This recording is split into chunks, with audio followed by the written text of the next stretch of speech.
的头上是天，我的脚下是地。我宁愿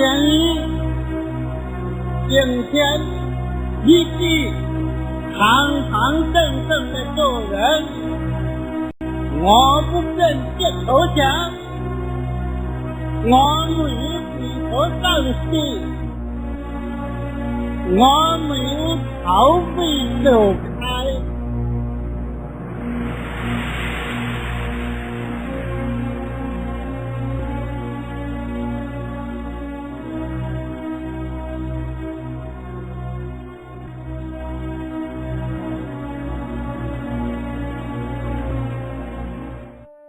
Pada tahun 1951, disebabkan ancaman laporan pelajaran Barnes yang menggugat kelangsungan sekolah-sekolah aliran Cina, mendiang Lim Liang Giok mengambil inisiatif menubuhkan Persekutuan Persatuan Guru-Guru Sekolah Cina atau ringkasnya Chiao Chong. Mulai saat itu, bermulalah gerakan pendidikan bahasa ibunda secara terancang dan terpimpin.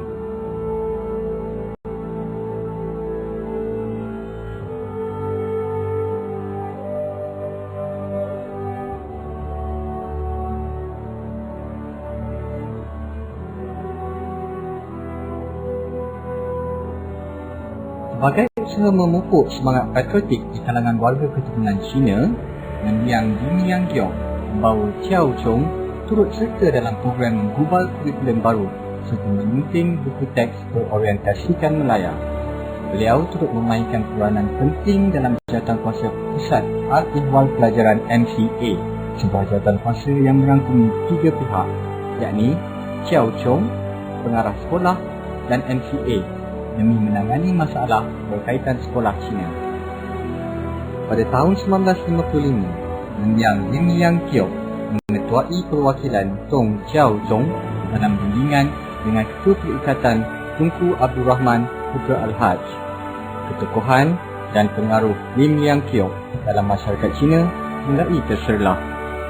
Pada tahun berikutnya, beliau tampil dan memainkan peranan penting merealisasikan Konvensyen Pertubuhan Cina Semelaya demi menuntut status kerakyatan untuk pemastautin berketurunan Cina. Mendiang pernah menyebut, pengorbanan demi kebenaran dan kewajaran adalah satu kebanggaan.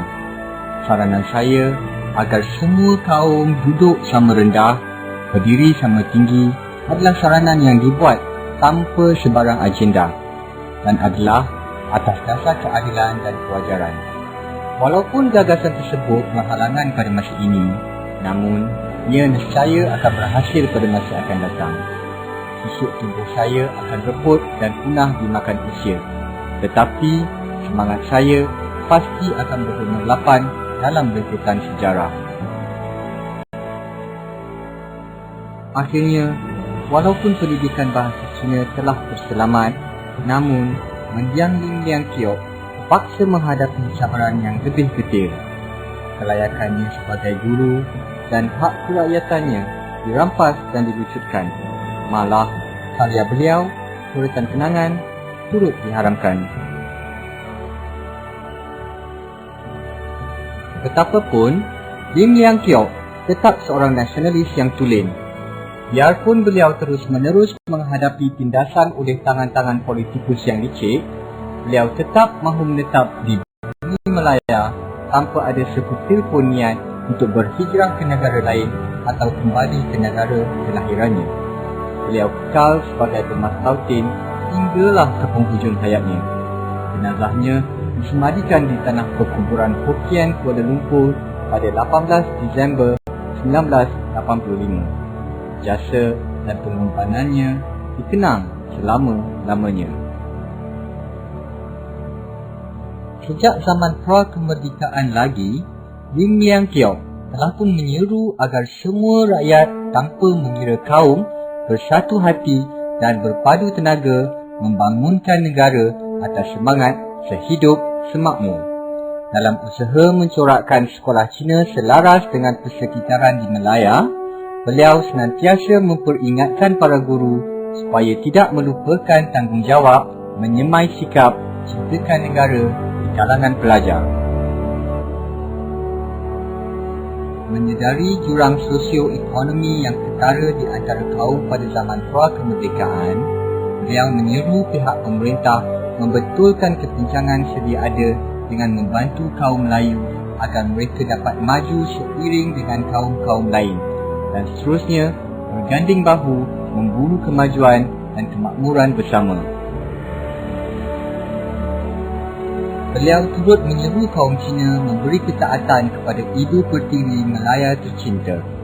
Dalam pesanannya secara terbuka, demikian beliau menggambarkan hasrat dan wawasannya. Anak cucu kita akan bekerja bersama-sama dan bergaul bersama-sama di bumi yang tercinta ini dari satu generasi ke generasi yang lain. Pada suatu waktu yang akan datang, sudah tentu interaksi budaya serta adat yang saling mempengaruhi akan menyahkan batasan antara anak-anak kita yang berlainan keturunan dan seterusnya membentuk satu keluarga yang akrab lagi utuh.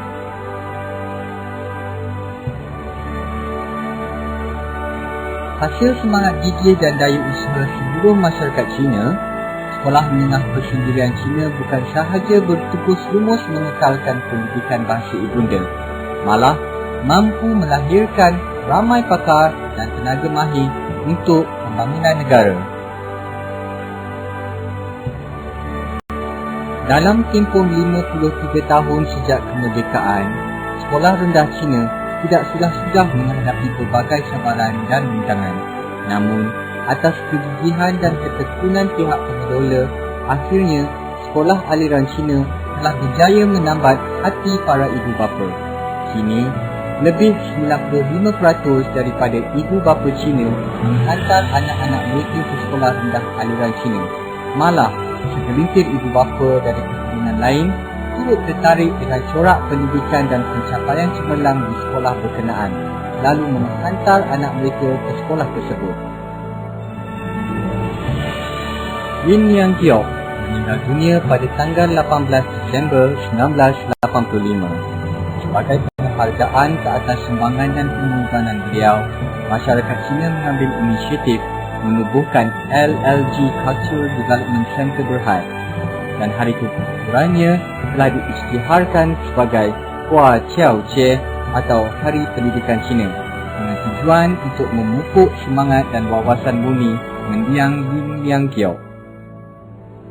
Gajah mati meninggalkan gading, harimau mati meninggalkan belang. Begitu jugalah legasi dan khazanah yang diwariskan oleh tokoh terhormat mendiang Lin Yang Giok. Mendiang telah dinobatkan sebagai Chu Kun, bermaksud jiwa bangsa oleh masyarakat Cina. Kini, dia menjadi suatu ikon yang penting dalam memori masyarakat Cina di Malaysia.